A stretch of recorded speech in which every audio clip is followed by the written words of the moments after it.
আগের ভিডিওতে আমরা জীব ও পরিবেশের অধ্যায় নিয়ে আলোচনা করেছি, বিস্তারিত আলোচনা করেছি। আমরা এই অধ্যায়ের আজকে অনুশীলনী সমাধান করে দেব। শূন্যস্থান পূরণের অংশের সমাধান আমরা খাতায় আছে, খাতার সাথে মিলে নিন। দেখো, আশ্রয়স্থল হলো এমন একটা জায়গা যেখানে প্রাণী নিরাপদে থাকে।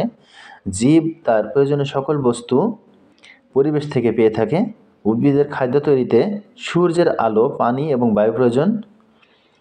মানুষ প্রাকৃতিক সম্পদ আহরণ করতে পরিবেশের পরিবর্তন করেছে। দেখো খাতাতে আমরা তৈরি করে আছি। আমরা সঠিক উত্তর ঠিক চিহ্ন দাও। দেখো, খাদ্য তৈরি করার সময় উদ্ভিদ বাতাসে কি ত্যাগ করে?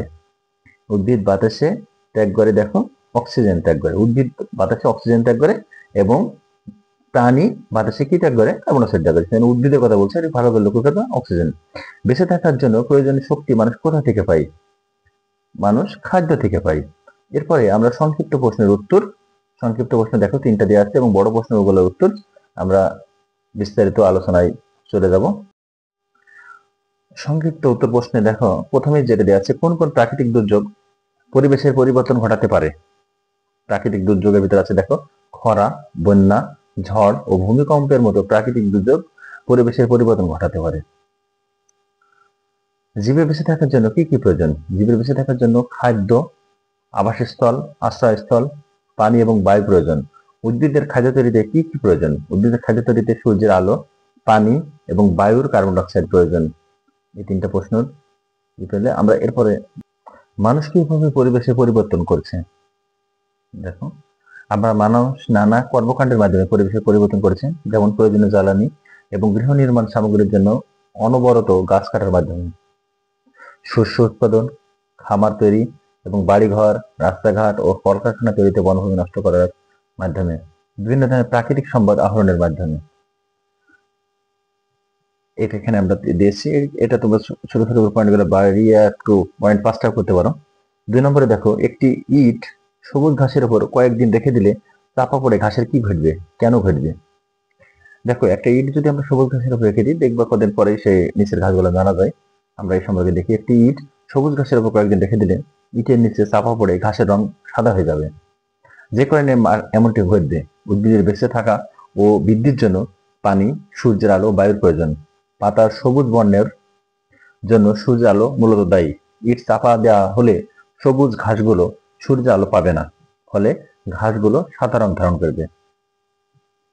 3 নম্বরটা আমরা দেখি, পরিবেশের পরিবর্তনের ফলে জীব কিভাবে ক্ষতিগ্রস্ত হয়। পরিবেশের পরিবর্তনের ফলে বন্যা, খরা, ঝড় এবং ভূমিধস হতে পারে। এর ফলে জীব নিম্নলিখিতভাবে ক্ষতিগ্রস্ত হয়। মানুষ ও অন্যান্য জীবের মৃত্যু ঘটে, বাসস্থান মারাত্মকভাবে ক্ষতিগ্রস্ত হয়, ফসলের জমি নষ্ট হয়, গাছপালা বনভূমি নষ্ট হয়ে যায়। আবাসস্থল ও আশ্রয়স্থলের মাঝে পার্থক্য। আবাসস্থল সকল জীবের জন্য আবাসস্থল প্রয়োজন। আশ্রয়স্থল শুধুমাত্র প্রাণীর জন্য আশ্রয়স্থল প্রয়োজন। আবাসস্থলে উদ্ভিদ জন্ম নেয় এবং প্রাণী বাস করে। প্রাণী নিজেদের প্রয়োজন মতো নিরাপদভাবে আশ্রয়স্থল তৈরি করে। মানুষ, প্রাণী, এখানে প্রবাহটা দেখাতে হবে। প্রথমে সূর্য থেকে আমরা জানি, সূর্য থেকে উদ্ভিদ খাবার তৈরি করে, তারপরে সেই খাবারটা মানুষ এবং প্রাণী গ্রহণ করে। উদ্ভিদ, সূর্য, মানুষ এবং শব্দগুলো ব্যবহার করে খাদ্যের শক্তি সূর্য থেকে মানুষের আসার প্রক্রিয়া দেখানো হলো।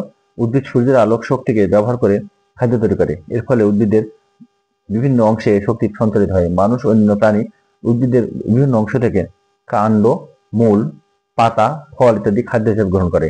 এর ফলে শক্তি মানুষ ও প্রাণীতে আসে। মানুষ আবার বিভিন্ন প্রাণীকে খাদ্য হিসাবে গ্রহণ করে, ওই প্রাণী থেকে শক্তি গ্রহণ করে। এবার তীর চিহ্ন ব্যবহার করে শক্তির প্রবাহ নিচে দেখানো হলো।